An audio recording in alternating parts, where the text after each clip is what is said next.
भिवंडी लोकसभा मतदारसंघातील महायुतीचे उमेदवार कपिल पाटील यांनी उमेदवारी अर्ज भरण्यासाठी काढलेल्या जन आशीर्वाद यात्रेला हजारो कार्यकर्ते, पदाधिकारी, नागरिकांचा जनसागर उसळला होता। भिवंडी लोकसभेसाठी भाजपचे उमेदवार खासदार तथा केंद्रीय राज्यमंत्री कपिल पाटील यांनी शुक्रवारी 3 मे रोजी आपला उमेदवारी अर्ज दाखल केला। यावेळी भाजपसह महायुतीच्या घटक पक्षांनी एकत्र येऊन जोरदार शक्ती प्रदर्शन केले। यावेळी सगळीकडे जय श्रीराम आणि मोदी मोदीचा गजर केला जात होता। भिवंडी मतदारसंघातून कपिल पाटील हे विजय होतीलच असा विश्वास यावेळी भाजप कार्यकर्त्यांनी व्यक्त केला। जय श्रीराम, जय श्रीराम। हे कालेबाले कोण चालणार नाही आता कपिल पाटलांच्या बरोबर। कालेबाले कपिल पाटलांना फाईट देणार नाही। डिपॉझिट जप्त। तो आपको पूरा मतलब विश्वास है कि अब की बार मोदी सरकार 100%। आता आम्ही भिवंडी इथे अजयनगर मध्ये आलेलो आहोत। कपिल पाटील जे उभे आहेत त्या सर्व काय तुम्ही बोलणार? चांगली गोष्ट आहे।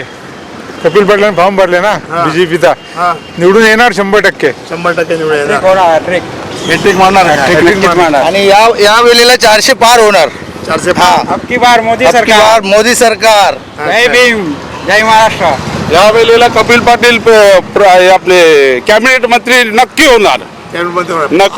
आधी केंद्रीय मंत्री होते, राज्यमंत्री होते, आता कॅबिनेट मंत्री होणार। कुठून आले तुम्ही? आम्ही टेंबोलीने आलेलो आहे। टेंबोलीने आले कपिल आहे। पाटलांनी आम्हाला सांगितलं की माझ्यासाठी रॅलीसाठी तो उपस्थित दाखवा। आपली लॉरी दणदणीत निघली पाहिजे आणि तिथपर्यंत पोहोचली पाहिजे आणि मला तुम्ही निवडून द्याल अशी अपेक्षा आहे त्यांची। मी प्रकाश पाटील, टेंबलीवर आलो। कृषी उत्पन्न बाजार समितीचा माजी सभापती आहे। कपिल पाटील असे व्यक्तिमत्व आहे की त्यांनी ग्रामपंचायत पासून ते आज केंद्रीय मंत्री असा त्यांचा प्रवास झालेला आहे। एक नंबर काम त्यांचं, काम करण्याची पद्धत खूप चांगली आहे। प्रशासनावर चांगली पकड आहे आणि त्यांचे जे विरोधक आहेत ते 7 पक्ष फिरून जिथं पक्ष तिकीट मिळेल तिथे त्यांचं ध्येय धरून काही नाही, फक्त कपिल पाटलाला विरोध आहे, पण त्यांचा विरोध चालणार नाही। त्यांचा डिपॉझिट जप्त होईल अशी परिस्थिती त्यांची आहे। कोणाची अशी परिस्थिती? बाल्यामामाची? बाल्यामामा यांना जे कट्टर शिवसैनिक आहेत ते यांना उभा करणार नाही। खरोखर जे हिंदुत्व मानणार आहेत ना ते बाल्यामाला कधीच मतदान करणार नाही। पहिले ते दाखवतील आम्ही तुमच्या बरोबर आहेत नेत्यांच्या प्रभावाखाली, पण यांना मतदान करणार नाहीत। तुम्ही दादा कुठून आलेले आहेत आणि काय बोलणार आम्ही तुम्ही? टेंबोली गावचे मी भारतीय जनता पार्टी चिटणीस आहे, युवा मोर्चाचा भिवंडी ग्रामीणचा। मी कपिल पाटील साहेबांबद्दल एवढंच बोलू शकतो, ते 3री टर्मसाठी या उमेदवारी अर्ज भरलेला त्यांनी। या 2 वेळेपेक्षा या टायमाला जास्त मदत निवडून येतील आणि 100% कॅबिनेट मंत्री होतील। ठीक आहे। दादा तुमचं मत काय या भिवंडीकरांच्या बद्दल?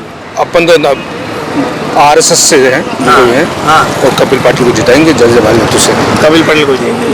हिंदू हित की बात करेगा वही देश पे राज करेगा। जो हिंदू हित की बात करेगा वही देश पे राज करेगा। बोलो जय श्रीराम, जय श्रीराम। आता भिवंडीमध्ये काही लोकांची काय विरोधक जे आहेत, जे अपोजिशन उभे आहेत, काही लोकांचं मत आहे बाल्यामामा निवडून येईल, काही लोकांचं मत आहे निलेश सांबरे निवडून येईल। तर तुमचा मत काय? माझं तर ठाम मत आहे आपले कपिल पाटीलच येणार आणि 100% येणार, कारण त्यांनी कामच तशी केलेले आहेत। पूर्ण शहापूर, मुरबाड, भिवंडी, ग्रामीण, सिटी सर्व ठिकाणी भरपूर कामं केल्यात। कपिल पाटील 100% येणार। आपला आगरी समाज इकडे किती टक्के आहे?